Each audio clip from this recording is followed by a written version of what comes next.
அண்ணா பல்கலைக்கழக மாணவி பாலியல் வன்கொடுமை சம்பவத்தில் குற்றம் சாட்டப்பட்டுள்ள ஞானசேகரனுக்கு எதிரான வழக்கில் மே 28 தீர்ப்பு வெளியாக இருக்கிறது. இது குறித்து பொதுமக்கள் தெரிவிக்கும் கருத்துக்களை பார்ப்போம்.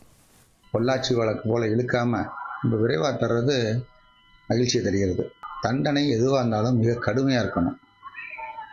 அந்த தண்டனை மற்ற பெண்கள் தங்களுக்கு பாதுகாப்பு கிடைக்கும் அப்படின்ற தன்னம்பிக்கையை தர்ற மாதிரி இருக்கணும். உச்சபட்சமாக சாகும் வரைக்கும் ஜெயிலே போட்டு அவங்களுக்கு ஆயுள் தண்டனைக்கு மேலே ஒரு தண்டனையை கொடுத்து இனிமேலும் இந்த மாதிரி ஒரு குற்ற சம்பவங்களில் ஈடுபடுறவங்களுக்கு ஒரு பயத்தை உருவாக்கணும் நான் எதிர்பார்க்குறேன். இந்த பாலியல் வன்கொடுமை மட்டும் இல்லாமல் இந்த பெண்களுக்கும் மகளிருக்கும் ஏற்படுத்த நினைக்கிற எல்லா குற்ற சம்பவங்களுக்கும் முதலும் இறுதியாக இருக்கும் நான் நம்புகிறேன். பல்கலைக்கழகத்தில் ஒரு விஷயம் நடந்துக்குது, பொள்ளாச்சியில் ஒரு விஷயம் நடந்துக்குது. இவங்களை விடத்தானே இவங்க துணிச்சல் ஏறு யாராக தான் இருக்கட்டும் துணிச்சல் இது பண்ணுறாங்க.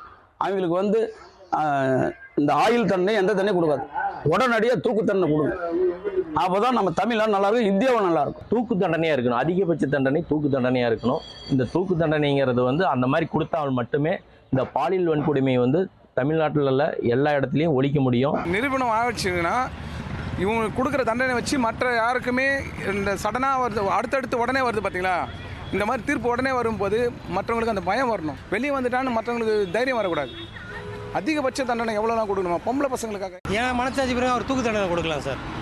ஆனால் சட்டம் அதுக்கு இடம் கொடுக்குதா இல்லையானா ஒரு அப்பாவி பொண்ணு இதுமாதிரி பண்ணுறது அது தப்பு. ஆனால் அந்த தண்டனை கொடுக்கறது சிவியராக கொடுத்தா எல்லா ஆண்களுக்கும் அது ஒரு பயம் இருக்கும், பெண்களுக்கு பாதுகாப்பு இருக்கும் சார். இந்த மாதிரி பர்சன்ஸ்க்கெல்லாம் கண்டிப்பாக தூக்கு தண்டனை தான் கொடுக்கணும். ஏன்னா நாங்கள் பிள்ளைங்களை நம்பி தான் அந்த இடத்துக்கு அனுப்புகிறோம் இல்லையா, அங்கே இருக்கிறவங்கள தான் சேஃபாக இருக்கணும்.